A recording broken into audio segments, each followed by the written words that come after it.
guys আজি আহিছো ৰহা মানে আমাৰ ঘৰত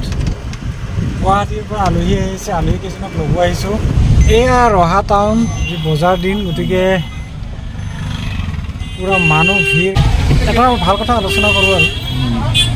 আপুনি ডেইলি টাউনত বজাৰ কৰে হয়নে তথাপি বজাৰ বাৰ বুলি ক'লে কিন্তু মানুহ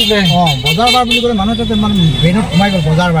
বাৰ বুলি ক'লেতো চিন্তাটো আকৌ বেলেগ এক্সট্ৰা হৈ যায় এক্সট্ৰা ওলাই আহিছে পূজাৰ কাৰণে ৰাস্তাতে দোকান বহাই দিছে তেতিয়ালৈকে যাম কি নহ'ব ন ছাৰ সেইকাৰণে এক্সট্ৰা স্পেচ লাগে একচুৱেলি ৰহাৰ পৰা কোনোবা চাই আছা যদি লাইক কৰিবচোন আমি ৰহাৰ টাউন মাৰ্কেটখন দেখুৱাই আছোঁ ৰাইজক গাইছ ৰহা মেইন টাউন চাৰিআলি এই ব্ৰিজখন দেখিছে এইটো চিধা ৰাস্তা কাজিৰঙা ডিব্ৰুগড় নে ছাৰ কাজিৰঙা ডিব্ৰুগড় অঁ চিধা আমাৰ আলহী কেইজন কোনফালে বা আছে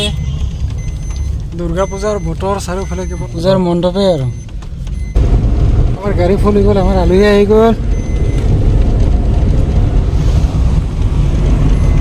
খা কিনো চাবি একে চা আৰু এই